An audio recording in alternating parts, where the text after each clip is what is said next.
नमस्कार दोस्तों, आज बात करेंगे बिहार एग्रीकल्चर यूनिवर्सिटी रिक्वायरमेंट 2023 यानी कि बिहार कृषि विश्वविद्यालय नई भर्ती नोटिफिकेशन जारी कर दिया गया है। इसे कैसे करना, इसका आवेदन, इसके बारे में सारा जानकारी आपको एक एक करके आपको विस्तार से बताया जाएगा। तो बनते इस वीडियो में। इससे पहले आप पहली बार आप आए चैनल में तो लाइक, सब्सक्राइब, कमेंट, शेयर जरूर कीजिएगा। बिहार एग्रीकल्चर यूनिवर्सिटी रिक्वायरमेंट 2023 यानी ऐसे उम्मीदवार जो बिहार कृषि विभाग में नौकरी प्राप्त करना चाहते हैं उनके लिए एक बहुत ही अच्छी भर्ती निकल कर आई हुई। यह भर्ती doctor Rajendra Prasad central agriculture university के तरफ से निकाली कर आई हुई है। इसके लिए नोटिफिकेशन जारी कर दी गई है। बिहार एग्रीकल्चर यूनिवर्सिटी रिक्वायरमेंट 2023 के लिए अलग अलग प्रकार के पदों पर बहुत सारी भर्तियों के लिए आवेदन लिए जाएंगे। इसके लिए इच्छुक एवं योग्य उम्मीदवारों से ऑनलाइन के माध्यम से आवेदन पत्र आमंत्रित किए गए हैं। उसके बाद यहाँ पे जो दिया जा रहा है कि बिहार एग्रीकल्चर यूनिवर्सिटी रिक्वायरमेंट 2023 यानी कि तो अगर आप भी बिहार एग्रीकल्चर यूनिवर्सिटी रिक्वायरमेंट 2023 के लिए आवेदन करना चाहते हैं तो आप बिहार एग्रीकल्चर यूनिवर्सिटी वैकेंसी 2023 के लिए आवेदन कैसे कर सकते हैं, इसका सारा जानकारी आपको नीचे विस्तार से बताया जाएगा। इसे बोलते हैं बिहार RPCAU वैकेंसी 2023 यानी कि कब से कब तक लिए जाएंगे, इसके लिए आवेदन करने के लिए आपके पास क्या योग्यताएं होनी चाहिए। इसके साथ साथ आपको RPCAU रिक्वायरमेंट 2023 से जुड़ी सभी जानकारी आपको नीचे विस्तार से बताई गई है। तो जानते हैं नीचे यहाँ पे जो पोस्ट नेम जो दिया जा रहा है वो doctor Rajendra Prasad central agriculture university के द्वारा यहाँ पे निकल के आ चुका है। इसे बोलते हैं बिहार कृषि विश्वविद्यालय नई भर्ती नोटिफिकेशन जारी कर दिया गया है। उसके बाद ऑफिशियल जो नोटिफिकेशन जो रिलीज जो किया गया था वो 22 नवंबर 2023 को ही रिलीज कर दिया गया था।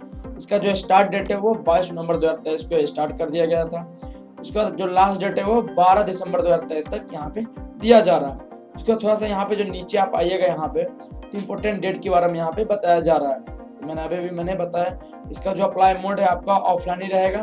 तो कैसे करना है इसका आवेदन ये भी मैं बताऊंगा। पोस्ट डिटेल्स के बारे में बात करते हैं तो पोस्ट डिटेल्स के बारे में यहाँ पे आप आइएगा तो मेडिकल ऑफिसर के लिए आपको 2 पोस्ट निकल के आ चुका है।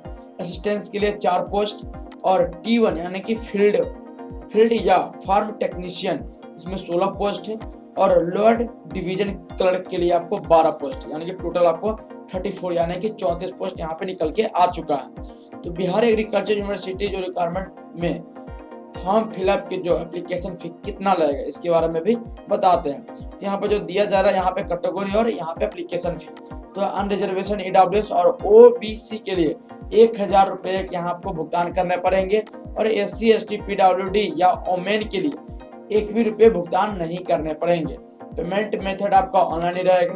उसके बाद नीचे आते हैं कैसे करना है इसका एजुकेशन क्वालिफिकेशन यहाँ पे बात करते हैं एजुकेशन क्वालिफिकेशन की। तो मेडिकल ऑफिसर के लिए आपको MBBS डिग्री किसी भी रिकॉग्निशन MCI से आप किए होंगे यानी कि MBBS आपका होना चाहिए। उसके बाद आपका असिस्टेंट यानी कि bachelor degree from recognition university with working knowledge of computer application यानी कि कंप्यूटर एप्लीकेशन आपका नॉलेज भी होना चाहिए, तो बैचलर डिग्री भी होना चाहिए असिस्टेंट के लिए। उसके बाद आप आते हैं T1 यानी कि फील्ड या फार्म टेक्नीशियन के लिए। यहाँ पे जो दिया जा रहा है कि मैट्रिकुलेशन फ्रॉम रिकॉग्निशन बोर्ड यानी कि किसी भी बोर्ड से आप मैट्रिक पास होना चाहिए। उसके साथ साथ आपका 1 साल का आपका एक्सपीरियंस भी होना चाहिए किसी भी गवर्नमेंट फील्ड से, है ना। उसके बाद आते हैं ITI भी आपका ट्रेड भी होना या किसी भी रिलेवेंट से आपका ट्रेड भी होना चाहिए, तभी आप इसमें आवेदन कर सकते हैं T1 में। उसके बाद नीचे आते हैं लोअर डिवीजन क्लर्क में आपका इंटरमीडिएट भी होना चाहिए या PUC किसी भी यूनिवर्सिटी बोर्ड से होना चाहिए। उसके बाद इसमें आ रहा है प्रोफिशिएंसी इन हिंदी या इंग्लिश कंप्यूटर टाइपिंग भी होना चाहिए। मिनिमम आपका स्पीड दोनों का होना चाहिए 30 WPM। उसके बाद यहाँ पे आ रहा है नॉलेज ऑफ कंप्यूटर एप्लीकेशन, आपका कंप्यूटर एप्लीकेशन का आपका नॉलेज भी होना चाहिए।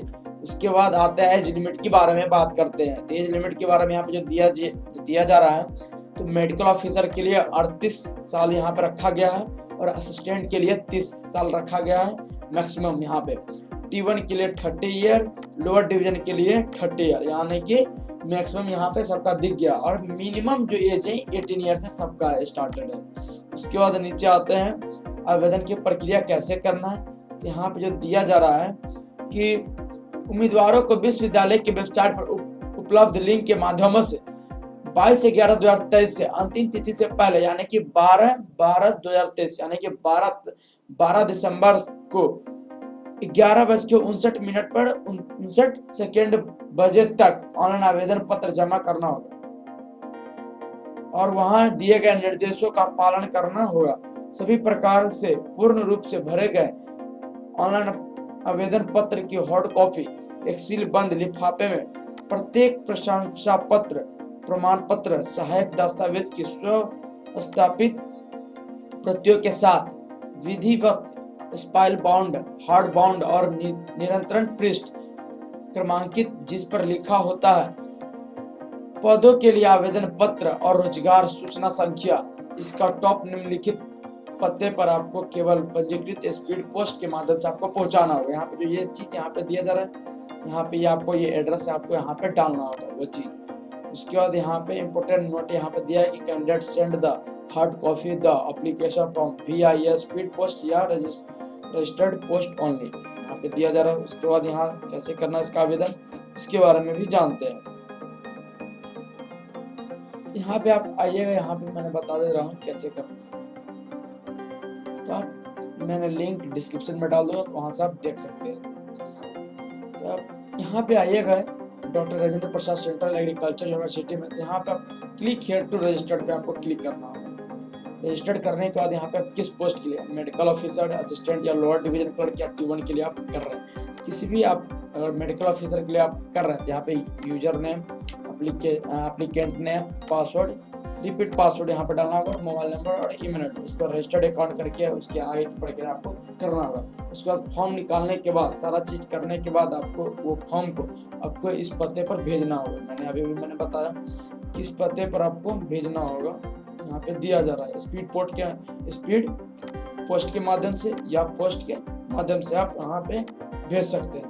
अगर वीडियो अगर अच्छा लगा तो लाइक, सब्सक्राइब, कमेंट जरूर कीजिए और ज्यादा से ज्यादा शेयर कीजिए। जय हिंद, जय भारत।